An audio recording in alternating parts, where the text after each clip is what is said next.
The purpose of Matthew's genealogy, of course, is to mark Jesus' lineage firmly in the Israelite tradition.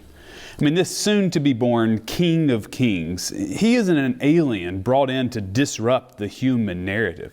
Jesus is the culmination, the rightful heir of the Israelite nation.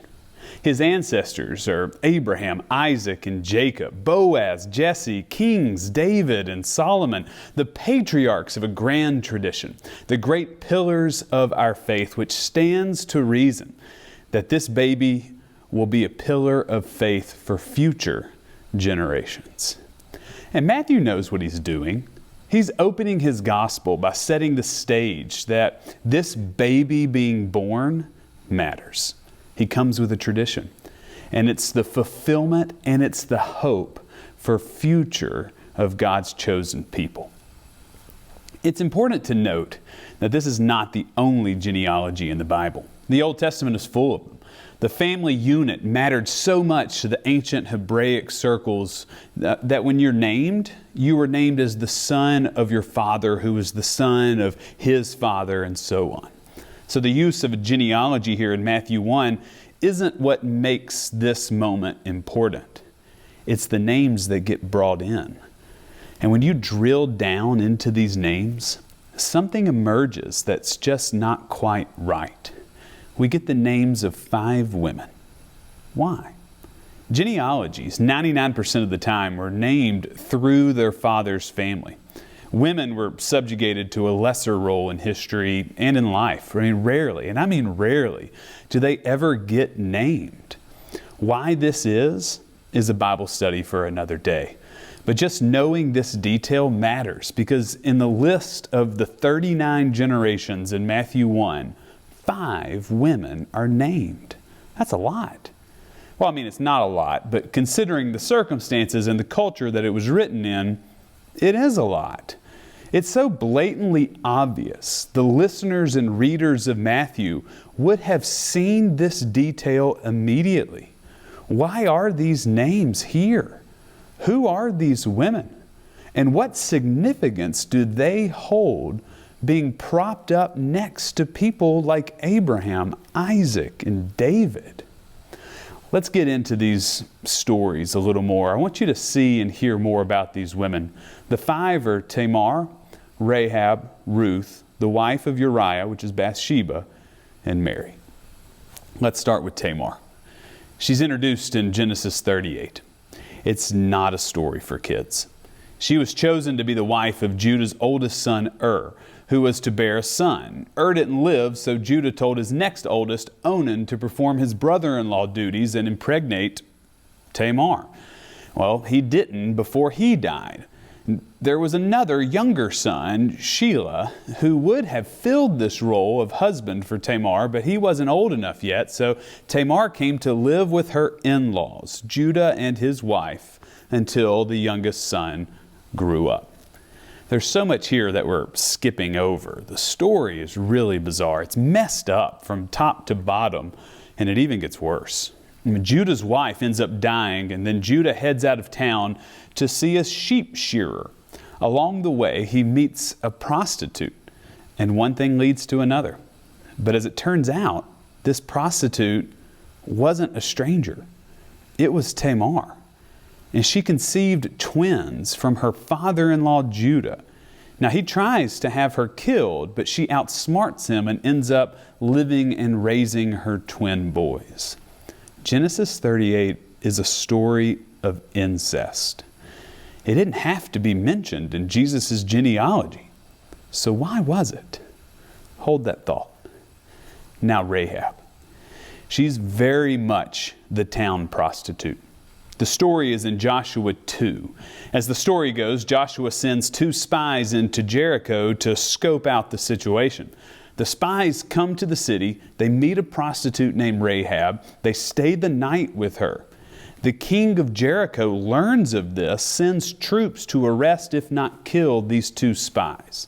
Rahab lies to the king's men and said that they had already left when she was secretly hiding the 2 spies in the attic. After the king's men leave, Rahab tells the spies that she knows they are God's people and God has given this land, this promised land, over to Israel. So she protects the spies, provides shelter for them, and gives them a safe route to leave home. And that's the story. She didn't have to be included in Jesus' genealogy either. So why was she? Hold that thought. The third woman is Ruth. It's the same Ruth as the story and the book in the Bible. This might seem less scandalous as the first two stories, but it's not really. There was a widowed woman named Naomi who had two sons who married Moabite women. Both sons died, and Naomi told the daughter-in-laws to go back to their parents and homes. Now one did, but Ruth stayed. She wanted to be with Naomi. Naomi introduces her to a distant relative, Boaz. Ruth wanted to be with Boaz, so she seduces him one night while he's drunk, and when he wakes up, he's confused. He tries to find another family member to take her as their wife, but he can't, so he ends up marrying Ruth himself. So now we have incest, prostitution, and seduction, all playing out in the genealogy of Jesus. Again, this story did not have to be told. So why was it? The fourth woman isn't named, but we all know who she is. Bathsheba, the wife of Uriah.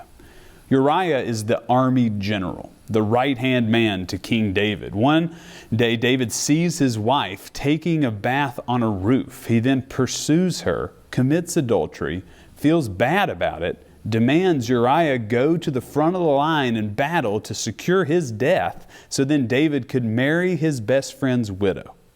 So King David sentences his friend to death to marry his wife after committing adultery so no one would find out.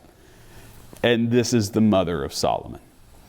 So now we have incest, prostitution, seduction, and adultery, all radiating from the pages of Jesus' genealogy.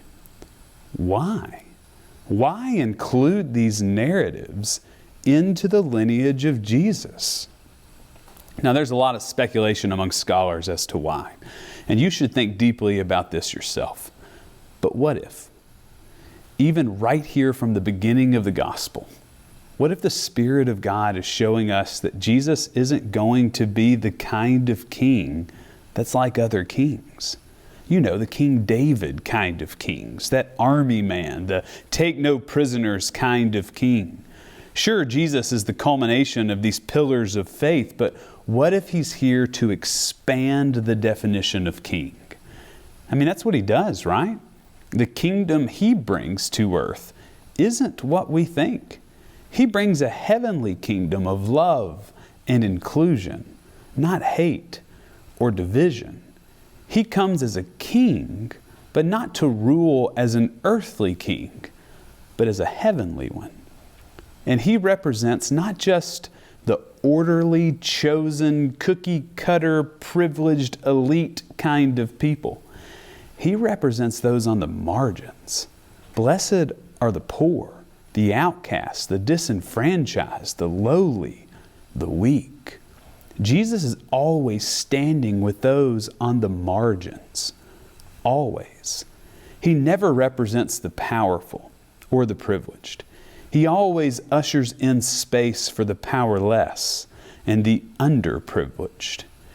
And whether this is subconscious for Matthew or not, I think we're getting a glimpse into this deep truth, however subtle it may be, right here in the genealogy. Jesus isn't just for the Abrahams, Isaacs, and Jacobs. He's also for the Ruths, the Rahabs, and the Tamars of the world, and everyone in between. To me, this is really good news, because the way that we try to declassify and diminish the humanity of others, Jesus doesn't. His kingship is a kinship, inviting all people, no matter what, into the fold and family of God. And to prove it, some of the most scandalous stories of the Old Testament get propped up in his genealogy. But you can't make this stuff up. And it just goes to show us all that when it comes to salvation, Jesus is the Messiah for all people, which includes you and all your baggage and all your wickedness and all your failures and all your dread. Jesus is the Messiah, even for you. As Matthew 1:1 says, that this is an account of the genealogy of Jesus, the Messiah. He's ushering in a new kingdom. And this new kingdom starts on the margins, bringing those who normally would be relegated to the shadows of history. And He positions them next to the great pillars of faith. Jesus' genealogy is one that reminds us that we all belong. We all matter. No matter how scandalous or broken or pitiful or wasteful or tumultuous our lives are and have become, we still belong. We're still included. Jesus' kingship is a kinship. And we see this clearly in the fifth person, or the fifth woman in the genealogy, Mary. She is absolutely a nobody. And yet she too is positioned among these pillars of faith. Now, I could be wrong about all of this, but I am pretty convinced this is why these women are included.